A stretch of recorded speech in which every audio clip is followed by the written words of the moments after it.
Hola chicos, les habla el profesor Pedro Mascaro del curso de Economía. Acá en esta semana número 17 del ciclo ordinario 2019-1 virtual. Así que comenzaremos hablando de la teoría. Así que comencemos. Organismos financieros internacionales. Entendamos que son instituciones de carácter multilateral. ¿Por qué multilateral? Porque no solamente presta a un solo país, no solamente está inmerso en la economía de un solo país, sino brinda un servicio a todo aquel que lo necesite, a todos los países del globo terráqueo que lo necesite. Ofrece asistencia y apoyo financiero a los países que tengan algún problema de tipo de inversión, de tipo de balance de pago, de tipo de presupuesto. Entonces, estas organizaciones internacionales, según el derecho internacional, goza de personalidad jurídica. Es decir, que al igual que las empresas que forman sociedades, son personas jurídicas, no son personas naturales. Es decir, personas jurídicas significa que son sociedades de tipo de derecho internacional. ¿Qué significa? Que ejercen derechos y asumen obligaciones no de un país, sino obviamente inscritas en el derecho internacional, es decir, mucho más generales que las específicas de cada país. Entre estas tenemos al Fondo Monetario Internacional, al Banco Mundial, que es de la cual vamos a hablar ahora, y también tenemos a algunas como el Banco Interamericano de Desarrollo, que presta dinero para el desarrollo económico de un país, ¿no? En inversión, corporación andina de fomento, el CAF, o el FLAR, el Fondo Latinoamericano de Reservas, ¿no? Hablemos de estos dos que son los más importantes: el Fondo Monetario Internacional y el Banco Mundial. Ambos son agencias especializadas de la ONU. Ambas nacieron ya de las entrañas de la ONU y casi al mismo tiempo, y se complementan. El Fondo Monetario promueve esta cooperación monetaria en el mundo. ¿Qué quiere decir? Como su nombre dice, es un fondo.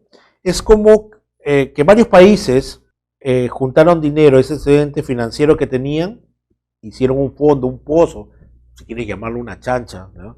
Un pocito de dinero, y lo han puesto en esta institución de personal jurídica para prestar dinero y ganar obviamente un interés y obtener una rentabilidad. Ese es realmente el Fondo Monetario Internacional. Los dueños del capital son los miembros que pusieron dinero en este fondo. Lo que busca es la estabilidad financiera, porque cada vez que un país tenga problemas en la balanza de pagos, más salida de dinero que trae dinero, obviamente el fondo está ahí para prestar el dinero y devolver la estabilidad en esas finanzas. Pero ojo, eso es a corto plazo, porque después te cobra intereses y estás pagando intereses a futuro. Facilita el comercio internacional a través de este sistema financiero internacional, porque al prestar dinero a varios países hay los medios para también hacer comercio internacional. ¿Por qué? Recuerden que el Fondo Monetario Internacional presta un porcentaje, digamos un 60% del dinero que necesitas, y lo otro te da en bienes y servicios de los países miembros, es decir, en tractores, computadoras, ¿ya? Que te ayuda, ¿ya? De repente, pero te está enganchando con productos que de los países miembros, es decir, de los que son los dueños del dinero, el capital, y te está enganchando, ¿no? Recuerden, la carne viene con hueso, entonces no es que te dan el dinero íntegro, ellos están colocando sus productos también. El Fondo Monetario fue creado en 1944 en la conferencia Bretton Woods junto al Banco Mundial. Es decir, después de la Segunda Guerra Mundial, pues aparecen estos dos organismos financieros. ¿Cuál es el fin del Fondo Monetario Internacional? Dice fomentar la cooperación monetaria internacional. Sí, fomentarla porque te presta dinero, pero no es gratis, pues obviamente.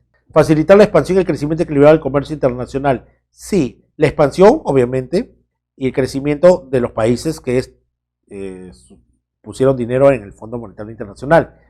Y nos ayuda a los países subdesarrollados, obvio que sí, pero no es que la expansión y el crecimiento es equilibrado en todos los países y todos se benefician de manera, de igual manera, los países que se prestaron dinero y después tienen que pagar intereses al país que le prestó el dinero y cobra los intereses. Facilitar la estabilidad cambiaria. Eso sí, porque el tipo de cambio que utiliza el Fondo Monetario Internacional siempre sirve de guía para el comercio internacional. Ayuda a establecer un sistema multilateral de pagos de transacciones corrientes que se realizan entre los países miembros. ¿Cómo nos hicimos de deuda externa? ¿Se acuerdan, chicos? Lo vimos en las clases pasadas a través de derechos especiales de giro. Entonces, este sistema multilateral del Fondo Monetario con diferentes países genera, ¿no? Establece estas transacciones corrientes que es el DEG. Aminorar el grado de desequilibrio. ¿Cómo es aminorar el grado de desequilibrio? Porque recuerden que el Fondo Monetario principalmente presta dinero cuando la balanza de pagos es deficitaria. Hay un desequilibrio negativo. Inspira confianza poniendo los recursos del fondo a disposición de sus miembros. Sí, ya para dar la oportunidad de corregir sus desajustes de balanza de pagos. Lo que pasa es que no te está prestando, de repente para ser un poco más coloquial, no te está prestando el chino de la esquina, no es una junta, no te está prestando aquel señor de la moto, aquel prestamista, no, te está prestando una institución respaldada por la ONU y que da confianza a la hora de tú necesitar dinero para corregir ese desbalance en la balanza de pagos. Ahora hablemos del Banco Mundial. También es una agencia especializada en la ONU, pero dice cuyo capital pertenece en su totalidad a los Estados miembros. Piensen en esto, chicos. ¿Cómo funciona la ONU? Bueno, profesor, yo pensé que la ONU funcionaba con dinero que da a los países. Sí, una parte, pero no es que daban gran cantidad para mantener ese edificio inmenso, el personal que trabaja ahí, las sesiones, los viáticos, las comidas, etcétera. ¿Cómo funciona? ¿Ustedes creen que con los cameos que hacen en las películas como Los Vengadores o las películas de desastre que salen ahí, la ONU, ellos se mantienen? No. El dinero, el capital pertenece a los Estados miembros, o sea, a la ONU. Y la ONU, para mantenerse, este Banco Mundial presta dinero y obtiene una ganancia. Y obviamente eso le permite funcionar a la ONU. Ahora, ¿por qué trabaja asociada al Fondo Monetario Internacional? Se creó al mismo tiempo, pero en sus inicios el Banco Mundial se llamaba BIRF, Banco Interamericano de Reconstrucción y Fomento, que fue creado para ayudar a los países devastados por la Segunda Guerra Mundial, ¿ya? Para ayudarlos en la reconstrucción. ¿Cuál es ahora su función? Ayudar a los países subdesarrollados a luchar contra la pobreza. Y ustedes dirán, como ya les he dicho anteriormente, ya no hay nada gratis. ¿Dónde está el truco? Primero, chicos, recuerden que trabaja, ¿ya?, asociado al Fondo Monetario Internacional. ¿Por qué? El fondo necesita países que paguen su deuda externa. Un país que luego de la conferencia de Bretton Woods, que recibe dinero del Fondo Monetario Internacional por deuda externa, debería poder pagarlo. Pero si en algún momento, como pasó en décadas pasadas, se declara en bancarrota, no puede pagar. Esto no debe volver a pasar. El Banco Mundial ahora tiene que generar foco de desarrollo para que ese país ya crezca y pueda pagar sus obligaciones, ¿ya?, de deuda externa. Entonces, cuando ves foco de desarrollo y opciones de inversión, ellos consiguen los inversionistas, obviamente de los países desarrollados, les indican el negocio que tienen que hacer y qué es lo que tienen que hacer, y el Banco Mundial complementa esta inversión. Y así el país crece poco a poco y puede pagar sus deudas y sus compromisos internacionales. El Banco Mundial dice que es una principal fuente de asistencia al desarrollo del mundo, sí, porque recuerden, el Fondo Monetario Internacional necesita países que tengan un grado de crecimiento que les permita pagar su deuda externa. Ahora, ¿cuál es el objetivo? Su primer objetivo inicial, cuando era BIRF, era contribuir a la reconstrucción y el fomento de desarrollo de los países devastados por la guerra, de la Segunda Guerra Mundial, que eso fue inicial. Pero ya esos países se han reconstruido, como Alemania, como Japón, y los países que fueron devastados también se han reconstruido. Entonces tuvo que cambiar de objetivo, y el objetivo ahora es financiar el desarrollo del tercer mundo, ¿no? Tampoco es que va a volverse los países del tercer mundo países desarrollados de la noche a la mañana, pero le va a permitir ser un país económicamente saludable y que pueda pagar sus compromisos. Luchar contra la pobreza. Al luchar contra la pobreza, automáticamente estás moviendo la economía. Fomentar la inversión privada de capital extranjero y complementarlas. ¿Por qué? porque invita a inversores extranjeros a invertir en poco de desarrollo y ellos ponen una parte también del dinero en la inversión. Promover el crecimiento equilibrado del comercio internacional. También lo que vas a buscar es un crecimiento del comercio internacional. Coordinar los préstamos de capital y establecer las prioridades adecuadas. Cuando dice promover un crecimiento equilibrado del comercio internacional, recuerde que al luchar contra la pobreza, lo que buscas es que crezca el país, y si crece el país, o sea, hay más producción, por ende, el comercio internacional también va a crecer de la misma manera. Y se coordina los préstamos de capital de acuerdo a los países y a los sectores que más lo necesiten, los más pobres. Hablemos ahora de la integración económica. Es un proceso que significa que lleva tiempo realizarlo, mediano, largo plazo, mediante el cual se eliminan progresivamente, poco a poco, los obstáculos que separan las economías de los países y de las regiones en el mundo. ¿Ya? Es hacer caer las barreras, las fronteras y impulsar, obviamente, el comercio. Se crean paulatinamente autoridades supranacionales. ¿Qué significa que se crean paulatinamente autoridades supranacionales? Una autoridad supranacional es un organismo que está por encima de las naciones. Un ejemplo claro es el Banco Europeo. El Banco Europeo está por encima de las economías de Francia, de Alemania. ¿Por qué? Porque ellos dictan las políticas monetarias de toda la comunidad europea. Entonces, hablemos de una institución que está por encima de los países individualmente y que da normas, da políticas para toda la Unión Europea. ¿Cuáles son las razones de la integración? Las razones son económicas y políticas. Las razones económicas, que busca ampliar mercados, ¿ya? Es la razón económica. La producción a escala por parte de las potencias económicas necesita mercados para colocar los productos. Luego de la Segunda Guerra Mundial, entiendan que los países en general, no solamente las industrias, necesitaban dónde poner su dinero. Ya la guerra había acabado, pero todavía tenías capital para seguir trabajando, así tenías que hacer comercio internacional. Pero recuerden, había un excedente, porque toda guerra, chicos, siempre es una razón, una única razón, económica, o por algún factor que genere dinero.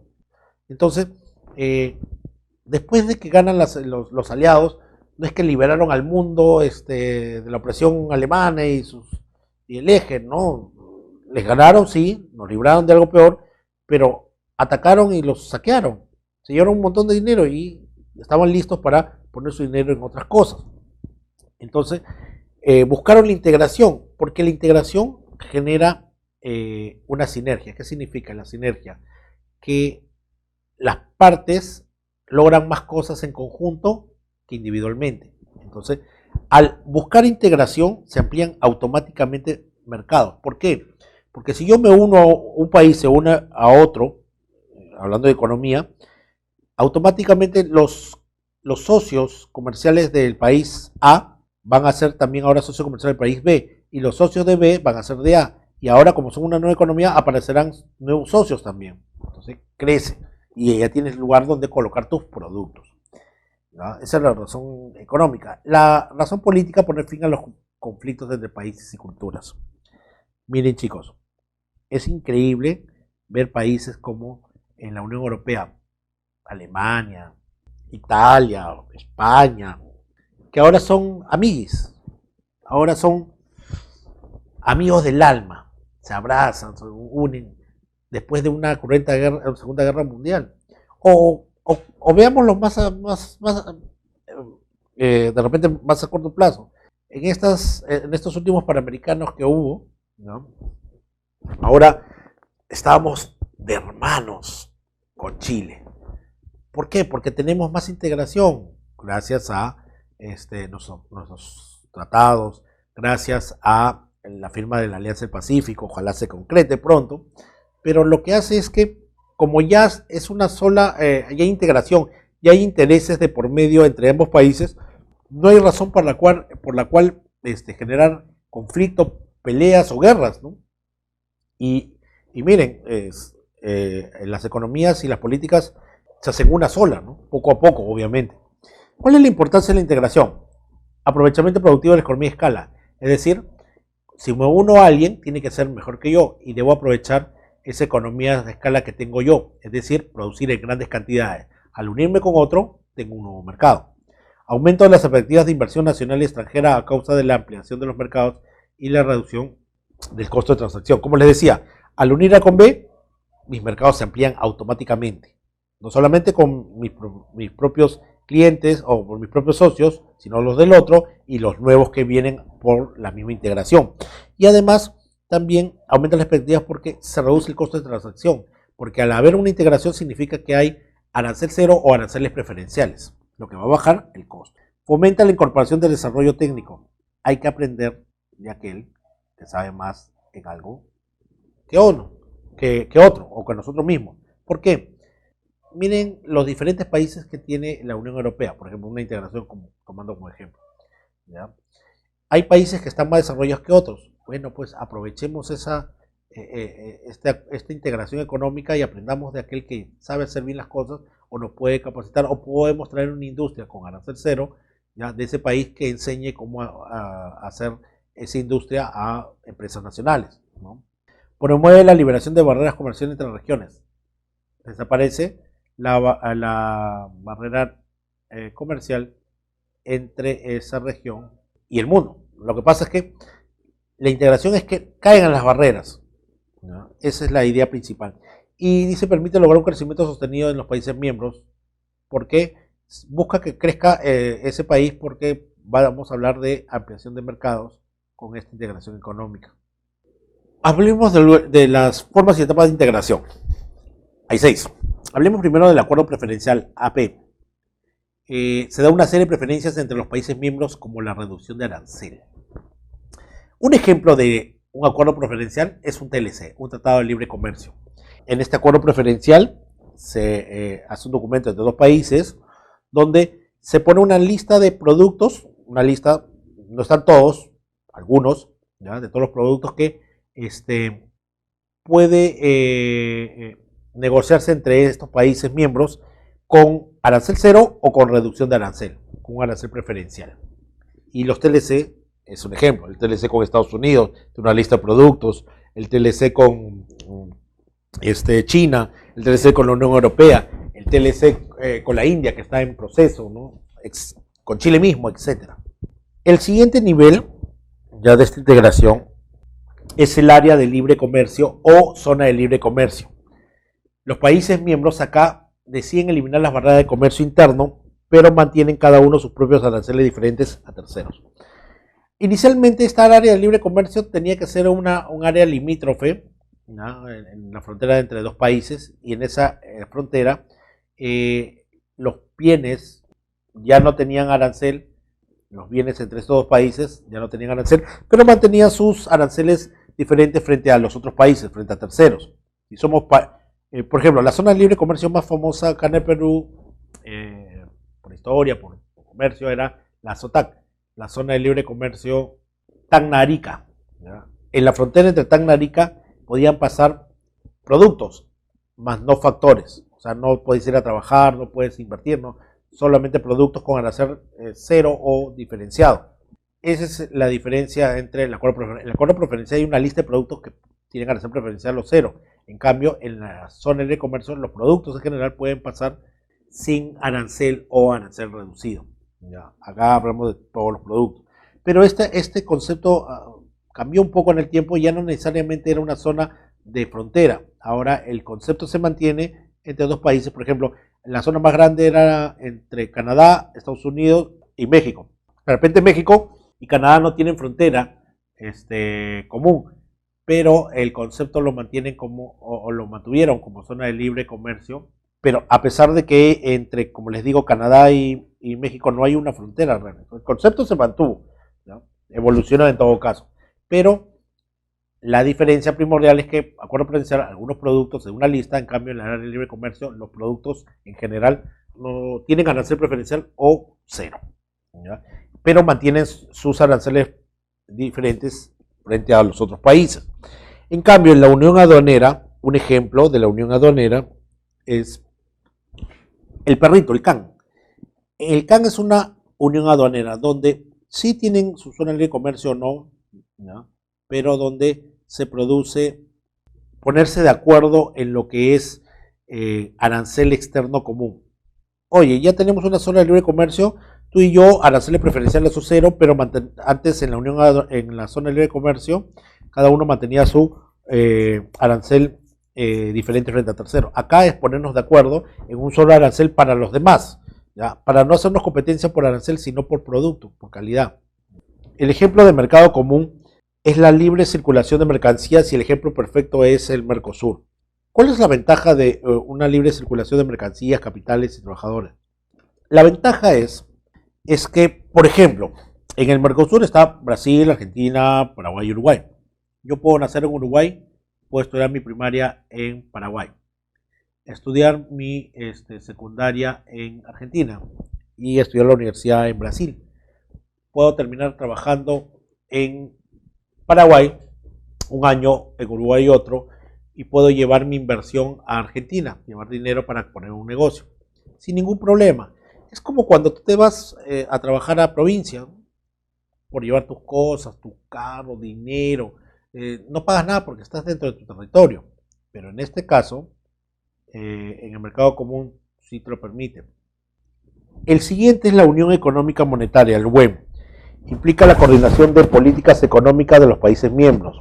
El ejemplo más, creo que más fácil y creo que ya lo hemos hablado, es la Unión Europea.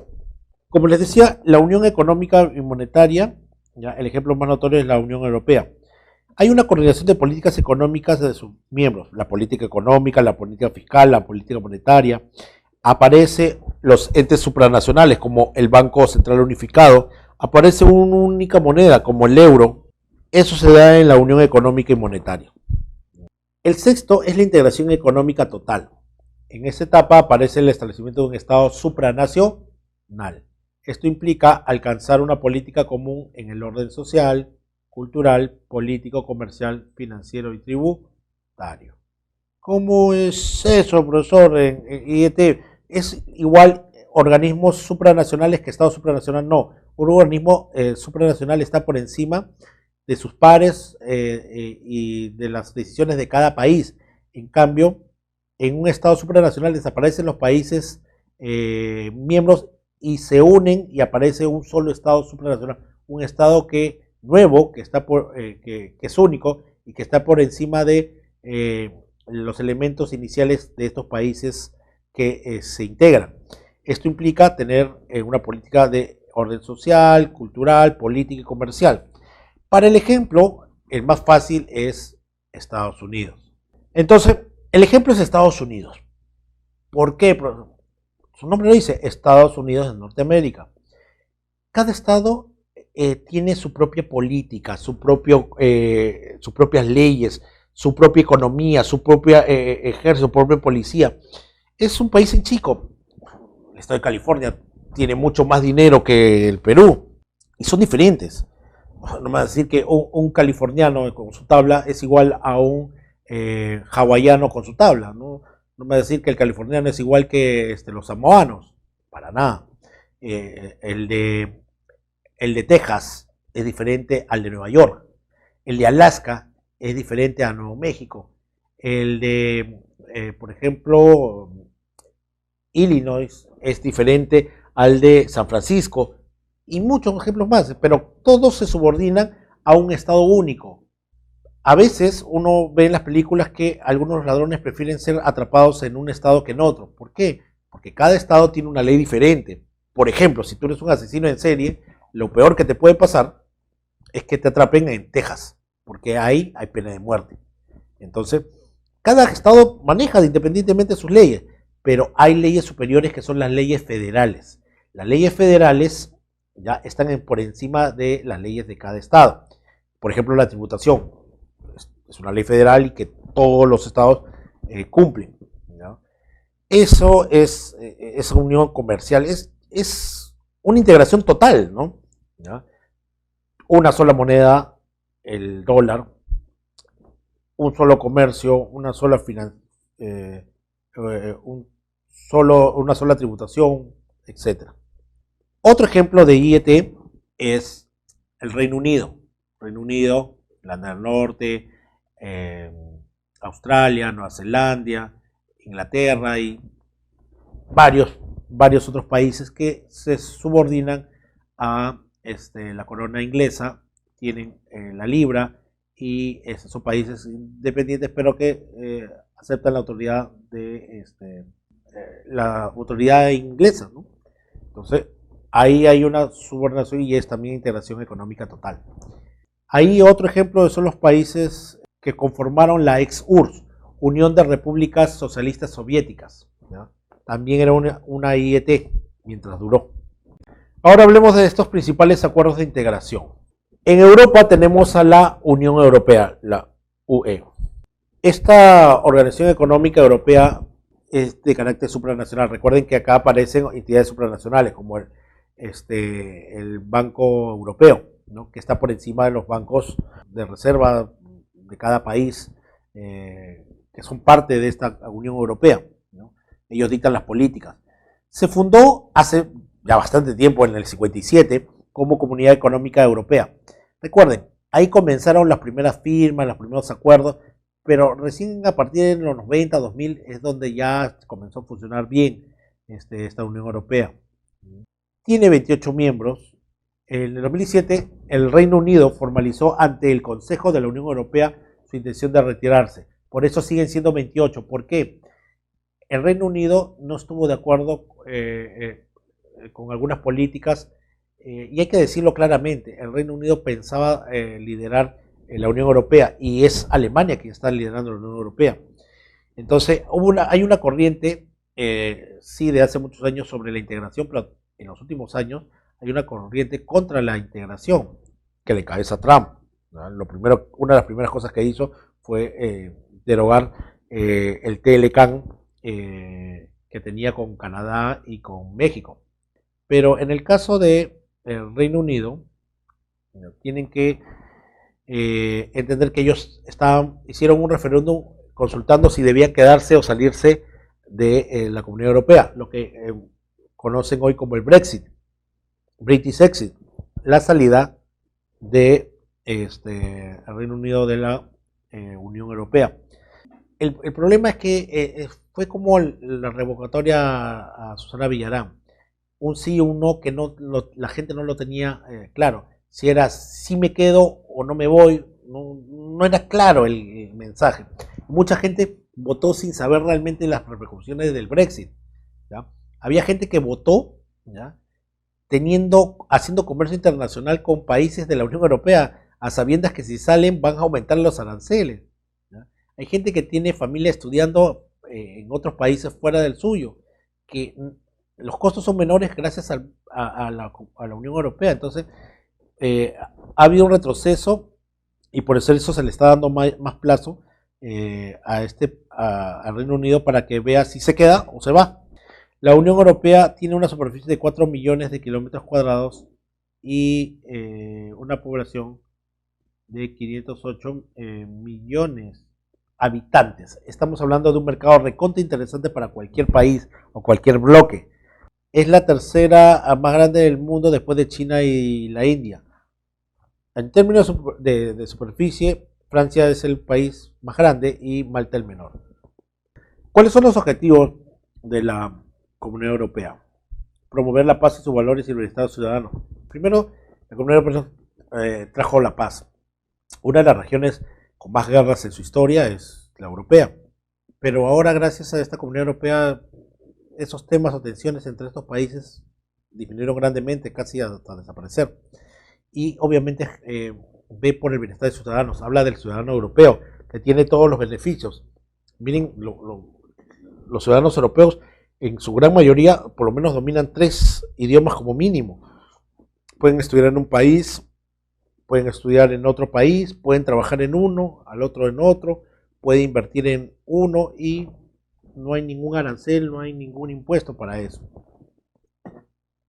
Tiene muchos beneficios ser ciudadano europeo. Ofrecer libertad y seguridad y justicia en nombre justicia sin fronteras interiores. Lo que pasa es que desaparecen las fronteras.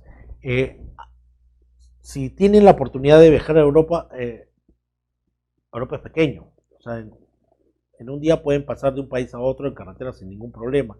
Y en las fronteras encontrarás que eso fue frontera simplemente por el letrero, ¿no? Donde dice bienvenido, gracias por su visita, etcétera, ¿no? Y se nota que ahí hubo controles fronterizos, pero como ahora hay una Unión Europea y una mayor integración económica, eso ha desaparecido. Reforzar la cohesión económica, social, territorial y a la solidaridad entre sus Estados miembros. Hay un refuerzo en la economía de los países miembros, se han visto fortalecidas social, territorialmente, ya de los miembros. Miren, imagínense hace unos 20 años una guerra de Francia con Estados Unidos. Estados Unidos tenía mucha ventaja, pero ahora en competencia comercial, en competencia bélica, pues comparar la Unión Europea y todos sus miembros con Estados Unidos, ya hay un balance de poder, ¿no? Favorecer el desarrollo basado en el crecimiento económico equilibrado en la economía de mercado altamente competitiva con pleno empleo, estabilidad de progreso social y cuidar el medio ambiente. Lo que pasa es que sí, al tener unión, los países buscan un crecimiento de todos, hasta que el que es más competitivo con el que no, que ya son parte de una economía. Establecer una unión económica y monetaria con el uso de euro. Una sola moneda, pues, ¿cuál es? El euro, ¿no? Dictado por el Banco Europeo.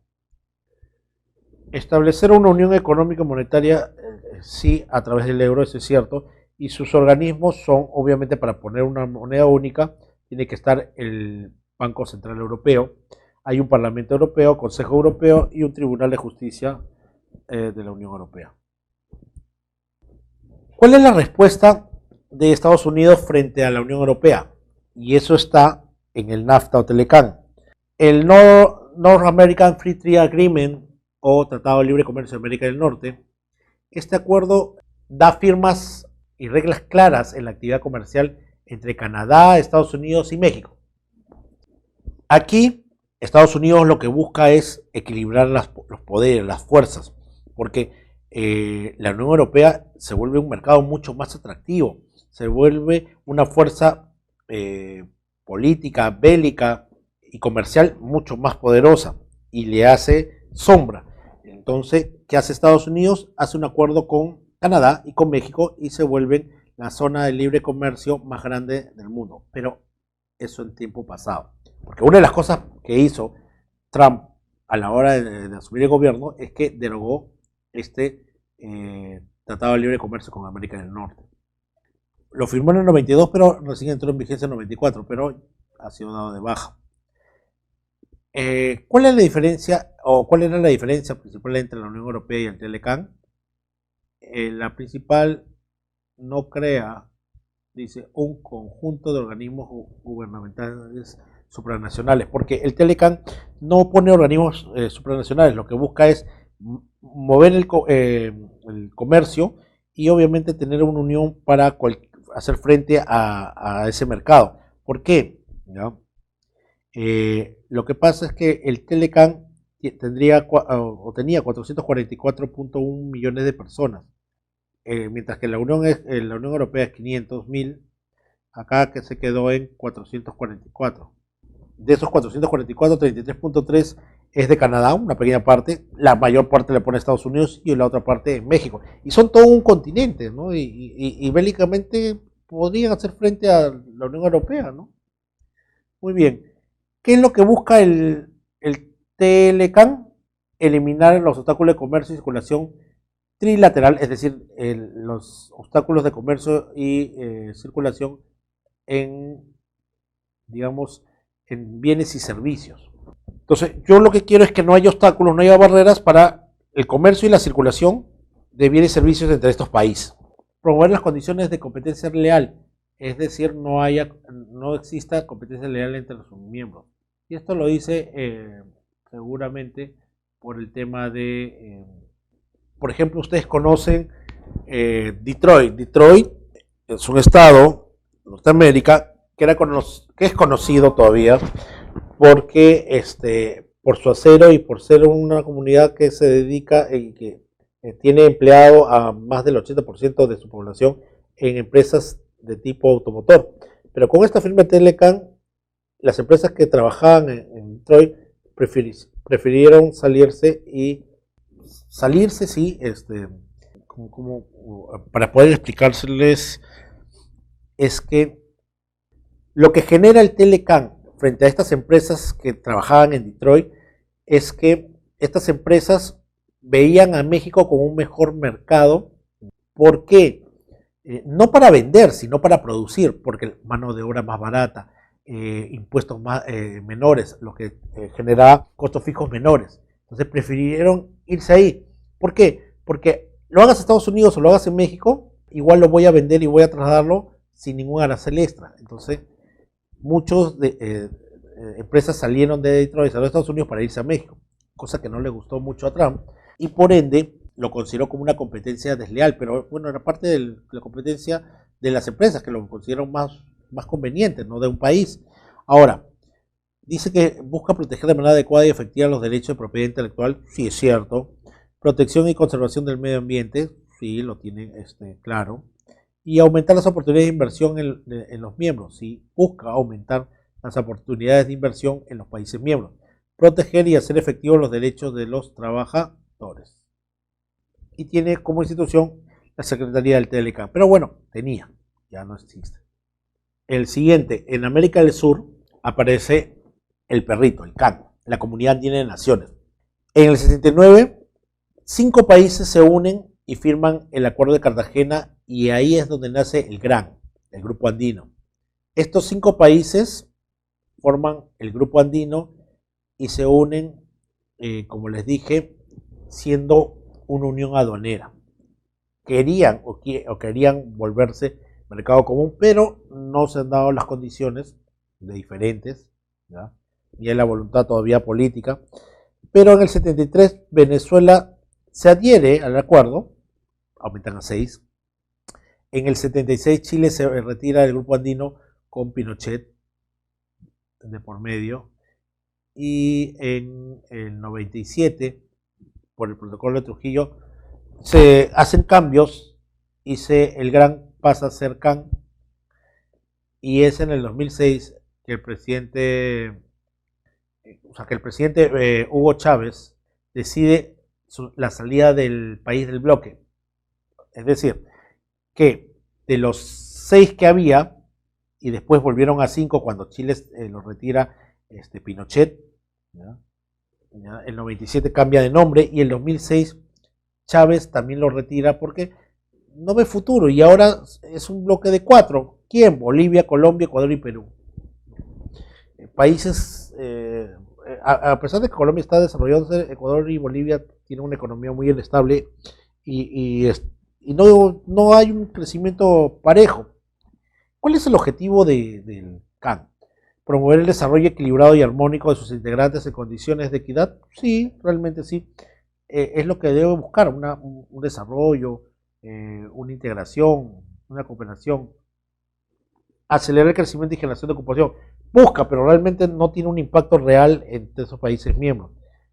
Facilitar el proceso de integración. Lo que sí busca es que el Mercosur y el CAN en algún momento se unan y sea algo más que al generar mayor ocupación y hacer una integración regional y formar un mercado común, traería más producción y más crecimiento económico, cosa que hasta ahora no se ha dado. ¿Por qué no se ha dado, profesor? Porque hay otros factores que tienen que alinearse como esto, como la calidad de enseñanza de las universidades, de los colegios, pasar de unión aduanera a mercado común, etc. Facilitar el proceso de integración regional y la proporción o la formación de un mercado común. Ahora dice, disminuir la vulnerabilidad externa y mejorar la posición de los países miembros. Debería ser, ese es un objetivo, que se vuelvan más fuertes estos países integrantes y su economía esté más desarrollada. Dicen que en el país de los ciegos el tuerto es rey. Bueno, quien encabeza a este grupo es el Perú, y sus instituciones están acá en Lima, en el Consejo Presidencial Andino, la Secretaría General, el Tribunal de Justicia Andino, el Parlamento Andino. Ahora seguimos en América del Sur y hablemos del otro componente, el Mercosur, el Mercado Común del Sur. El Mercado Común del Sur es un mercado común. También es un proceso de integración regional que va un paso adelante. No es unión aduanera, es un mercado común, donde acá los factores productivos, como les dije al inicio, pueden transitar normalmente en sus países miembros. Inicialmente, los fundadores son Argentina, Brasil, Paraguay y Uruguay, donde eran los países más en mayor desarrollo en las décadas pasadas en América del Sur. Ahora, miren, ahí están economías fuertes como la argentina, la brasileña, la paraguaya, término medio-bajo, y uruguaya medio, ¿no? Pero cerca, y después buscaron ser incorporados muy posteriormente, no como fundador, pero con los mismos derechos, Venezuela y Bolivia. Bolivia ahorita está en proceso de adhesión, están evaluados y debería estar para el próximo año ya ser un miembro con todos los derechos. Vuelvo a decir, es un proceso de adecuación, no es un proceso corto, de mediano o largo plazo.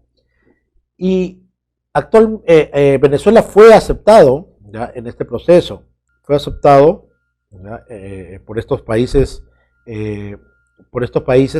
con todos sus derechos. Ahora, tienen que entender que en este proceso del Mercosur, tanto Venezuela como Bolivia, para ser integrado, Venezuela ofreció el poder de su petróleo con Chávez, y Bolivia ofreció poner a disposición del bloque el gas. Ahora, Bolivia está en proceso de ser adherida oficialmente, pero Venezuela ha sido suspendida desde 2017, porque, de acuerdo al segundo párrafo del artículo 5, que habla de que los países miembros tienen que ser países democráticos, y ahorita el gobierno de Maduro no está considerado como un país democrático, ¿no? Ahora, fue firmado el 26 de marzo del 91 en Asunción, mediante el protocolo de Ouro Preto. ¿Por qué? Miren, se constituyó en el 91, pero sus bases de funcionamiento se dieron en el 94. Es un proceso, pues no es de la noche a la mañana, ni en meses, ni un año. Es un proceso que se va dando de acuerdo a las voluntades políticas y cómo van avanzando en esta integración. ¿Por qué? En el mercado común tiene esto no sé si, bueno, malo, yo creo que tiene muchas cosas buenas. Yo puedo estudiar en Argentina y trabajar en Brasil y no tengo que convalidar nada, ¿ya? Lo que está haciendo, por ejemplo, la SUNEDU, si ustedes se dan cuenta, es decir para las futuras integraciones que hay un nivel mínimo de calidad en la enseñanza de la universidad. Imaginen, pues, si tenemos porque el Alianza Pacífico, que vamos a ver más adelante, apunta a ser un mercado común, tienen que entender que alguien que estudió en Chile viene y puede convalidar cualquiera de sus títulos acá en el Perú. Entonces, y si alguien estudió acá en el Perú, en una universidad que no ha sido licenciada, no puede, pues, convalidar sus cursos. Entonces, por eso se habla de una adecuación en mediano tiempo. Por eso la diferencia desde el momento que comienzan las negociaciones hasta que comience en funcionamiento esta integración. También hay que decir que hay países que son asociados, que se quedan como unión aduanera. Estos países son Chile, Colombia, Ecuador, Guyana, Perú y Surinam. Es decir, en algún momento en la década pasada no nos querían dentro del mercado del sur. ¿Cuál es el objetivo? La libre circulación de bienes, servicios y factores productivos entre estos países. Se eliminan los derechos aduaneros, las restricciones arancelarias, arancel cero, libre circulación de factores productivos, un arancel externo común y propiciar un espacio donde se generan oportunidades y nuevas inversiones entre estos miembros. Se esperaba que el CAN y el Mercosur en algún momento se unieran en lo que es el UNASUR, la Comunidad Sudamericana de Naciones. Eso se esperaba, cosa que no se ha dado y más bien se ha dado la creación de la Alianza del Pacífico, como vamos a ver. La Alianza del Pacífico representa un proceso de integración abierta entre 4 naciones, es decir, es un proceso, todavía la alianza no está en funcionamiento, recién están firmando los primeros acuerdos, se están poniendo en discusión varios temas, todavía no está, pero si tuviera que clasificarse, esto sería, lo que apunta es ser un mercado común, como les dije. 4 naciones se han dado, se han decidido integrar en esta Alianza del Pacífico. Está Chile, está Colombia, está México y Perú. Y miren lo raro, los países que están integrados son países que tienen crecimiento económico. Chile, Perú, Colombia, y tenemos a México, que está industrializado y que a pesar de que no está en su mejor momento, es un buen aliado económicamente hablando. En conjunto, a nivel mundial, representaría la 8ª potencia económica, o sea, a nivel mundial. O sea, si se logra esta integración, seríamos la 8ª potencia económica. Miren la importancia de esto. Y en América Latina y el Caribe, el bloque concentraría casi más de la mitad, o sea, el 52% del comercio total. Para que vean la importancia de que se da y se ve con muy buenos ojos esta Alianza del Pacífico. Ahora, por ejemplo, Argentina ha querido formar parte de la Alianza del Pacífico. Ahora quieren unirse a nosotros, que nosotros estamos bien. Miren, si se dan cuenta, el Mercosur es una buena idea, pero Brasil está en una recuperación, Argentina está en recesión, Uruguay y Paraguay no están bien económicamente. Entonces, esta propuesta se dio en Lima, por la Declaración de Lima en el 2011, en una reunión entre estos países que son miembros. Alan García y Chile han firmado el acuerdo marco, o sea, los lineamientos generales para esta Alianza Pacífico. ¿Cuál es el objetivo? Constituir de manera participativa un área de integración profunda para avanzar hacia la circulación de bienes, servicios, capitales y personas, es decir, un mercado común. Quiere ser en la Alianza Pacífico un mercado común. Impulsar el crecimiento, desarrollo económico y competitividad, siendo países que tienen un crecimiento y un desarrollo económico sostenido. Y ser una plataforma, dice, de integración económica, comercial y un ejemplo de integración a nivel mundial. Ojalá se dé, ¿no? Por otro lado, tenemos en América Latina y el Caribe la Alianza Bolivariana para los Pueblos de Nuestra América, o Tratado de Comercio de los Pueblos, ALBA o TCP. ¿Qué quiere decir esta integración? Se centra más en una colaboración política, social, más que económica.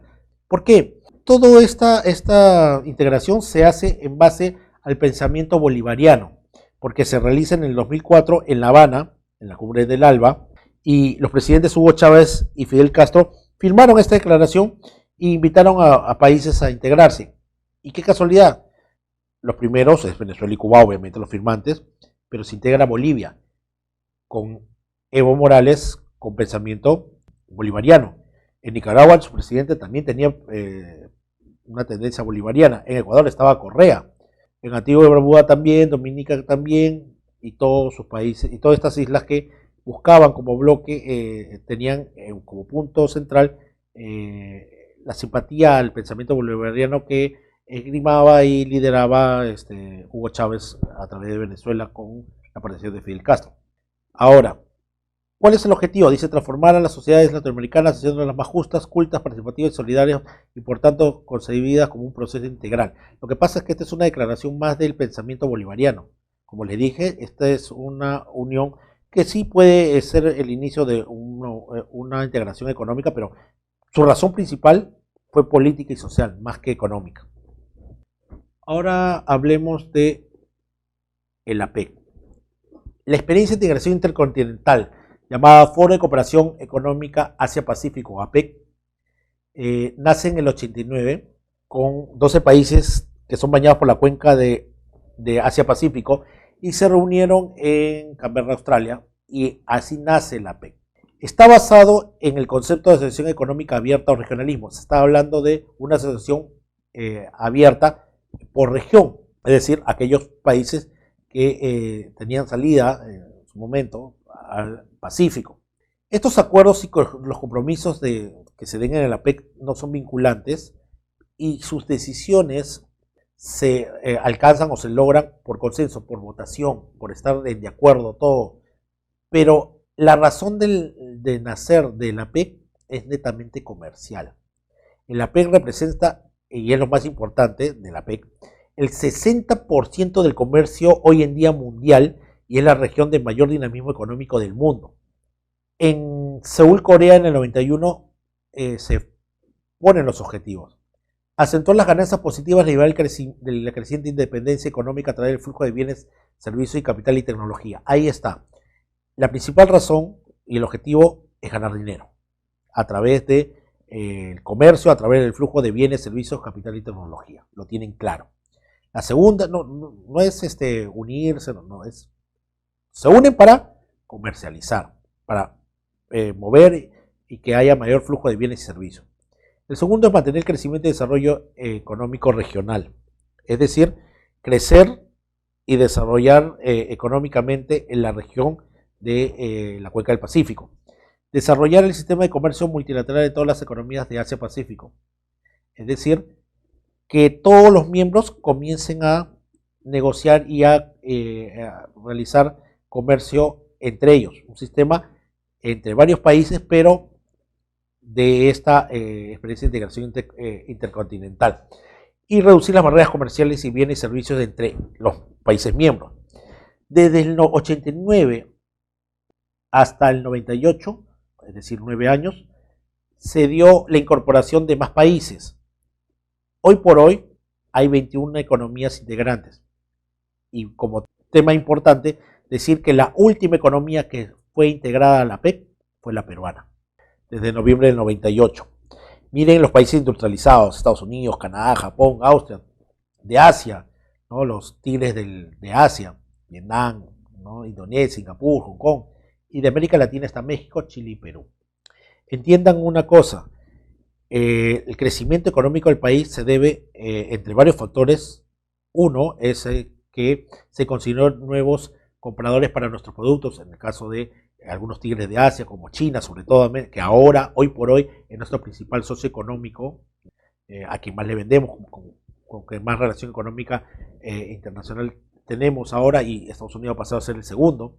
Y el otro motivo es que yo vendo y comercio con más países gracias a la PEC, ¿ya? Acá se habla de un TLC que se ha firmado y que entrará en vigencia con Australia y que le va a llevar a 17 acuerdos vigentes que tiene el Perú. El TLC con Estados Unidos, China, Unión Europea, entre los más importantes, con la de Corea del Sur, la de Japón, la que tiene con Rusia, la que tiene con Australia, la que está en proceso, que es con la India, con Chile mismo, etc. ¿Cuál es la diferencia entre internacionalización, globalización y mundialización? Lo voy a decir un poco resumido. Internacionalización es el momento que una empresa comienza a vender fuera de su territorio nacional. Es traspasar las fronteras. No importa si sea Bolivia, no importa si solamente sea Chile, no importa si sea Colombia. En el momento que una empresa se desarrolla fuera de nuestro mercado nacional, ya se habla de una internacionalización.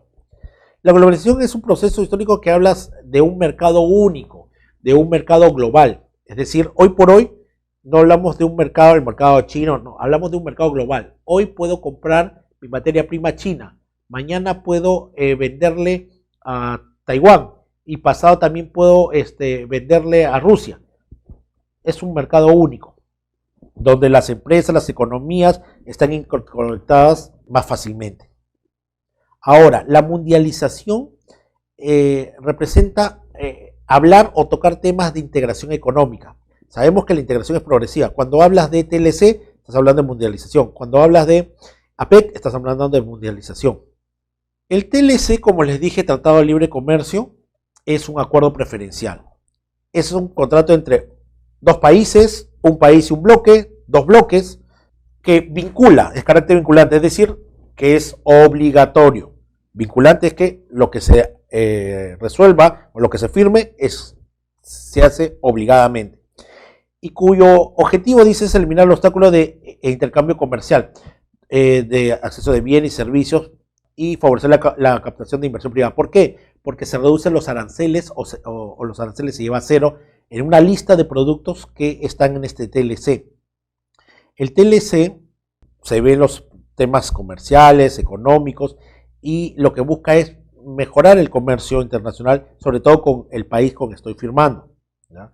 Le doy algunos beneficios, algunas cosas, y ese país también me da beneficios en la venta de algunos productos de su territorio.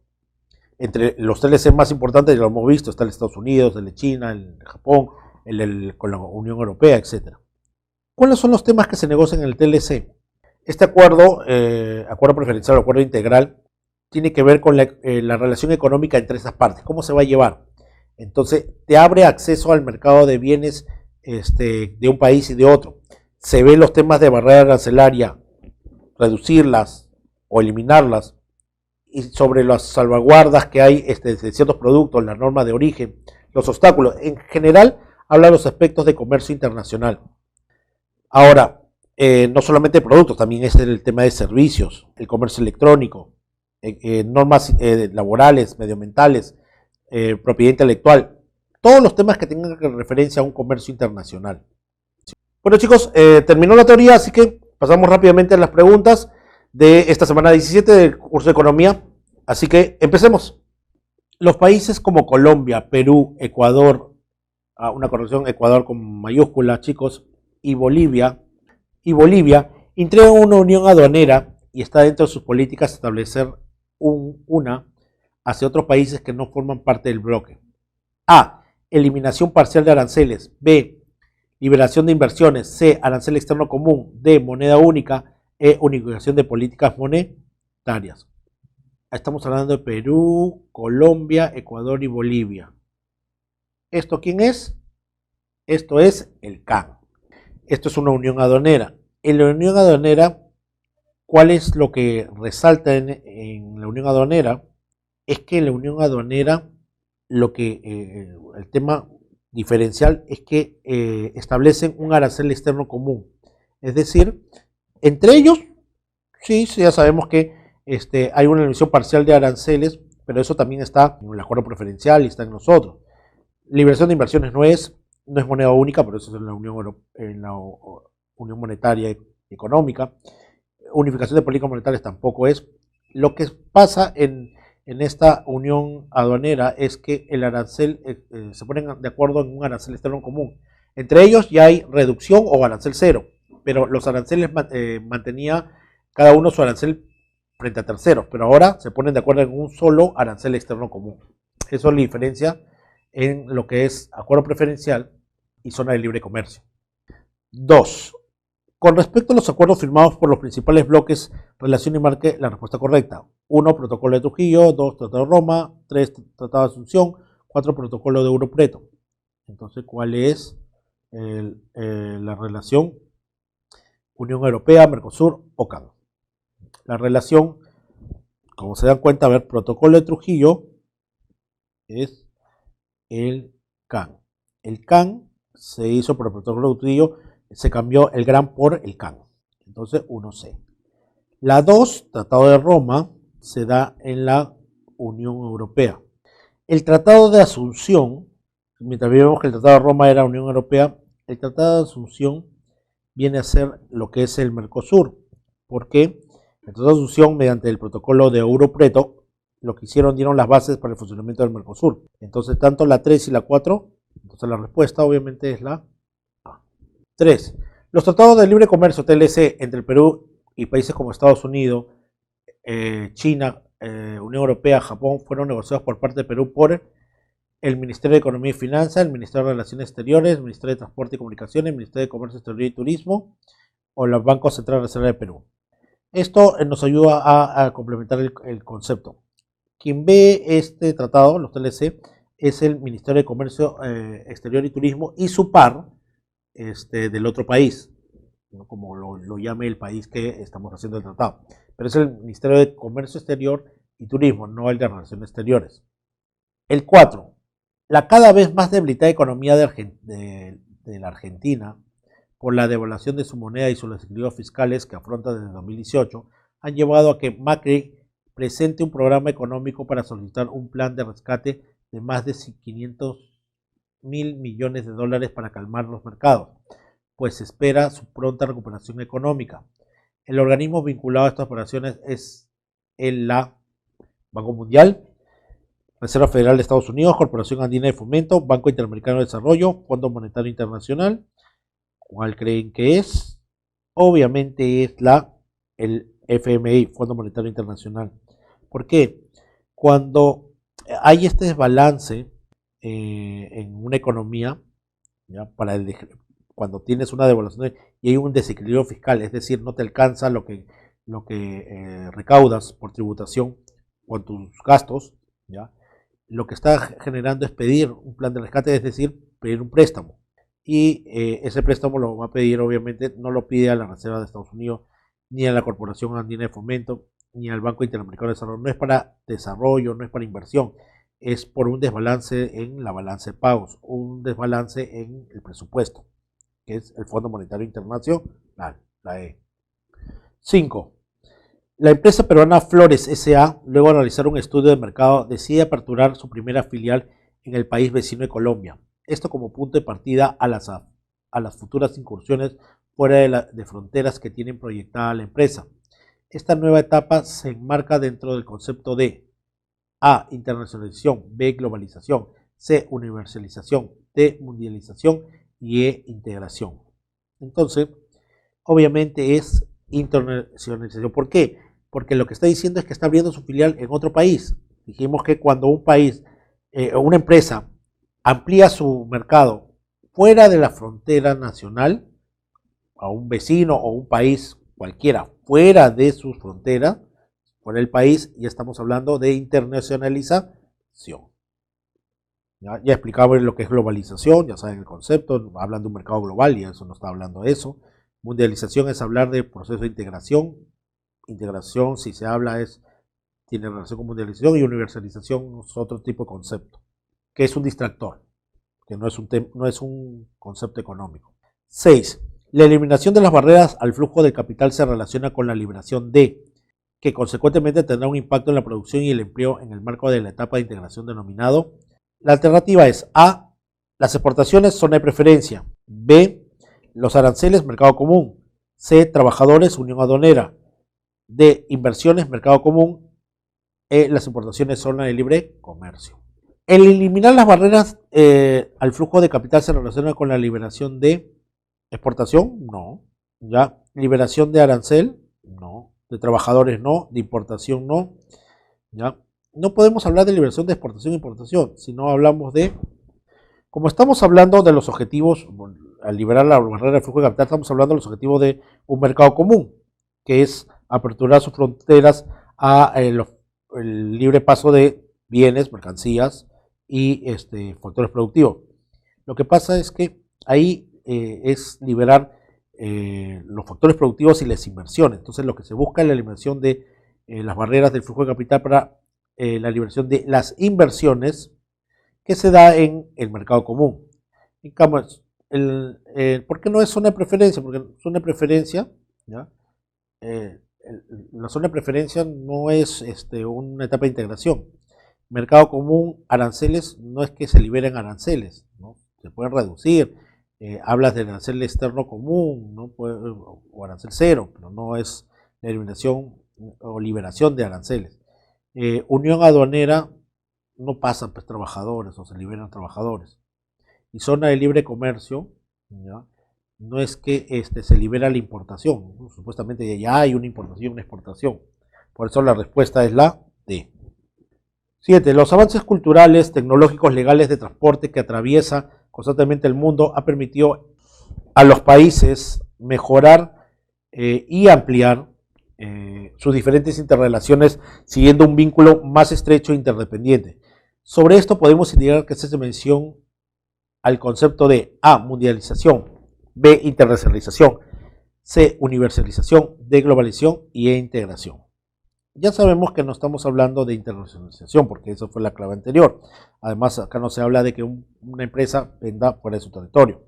Acá lo que estamos hablando es de globalización, porque gracias a los avances tecnológicos, el transporte, todo eso, se habla de un vínculo estrecho, de un mercado único y hablamos de ampliar la interrelación comercial, y eso es globalización, porque mundialización, recuerden que es hablar sobre integración económica. La 8, de los países que conforman la eurozona, es decir, la Unión Europea, se puede precisar lo siguiente. 1. Circula exclusivamente el euro para la realización de sus transacciones. Eso es, obviamente, digamos que la circulación exclusiva, ¿ya? Circula exclusivamente el euro para la realización de sus transacciones.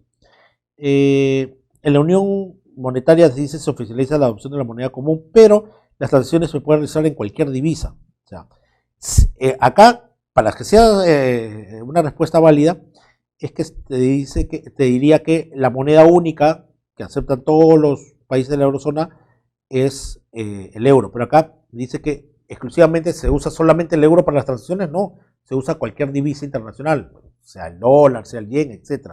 Entonces esto es falso. El Banco Central Europeo dirige las políticas monetarias. Sí, eso es verdad. Conservan sus autonomías en materia de políticas monetarias. ¿Ya? No, los países no conservan sus autonomía en la política monetaria porque lo ve el Banco Central Europeo. Es el máximo nivel de integración que han experimentado los países. Dentro de las etapas del proceso de integración, la unión monetaria es el máximo nivel que han experimentado los países de la zona euro. ¿Ya? De la zona euro, no está hablando del mundo. Entonces, eso es verdad. La respuesta es la C. Bueno, chicos, pudimos ver la teoría de la semana 17 y algunas preguntas referente a este tema de organismos internacionales. Así que, nada, los espero las siguientes semanas para seguir viendo economía y sigo atento a sus consultas en esta semana que reiniciamos. Hasta luego.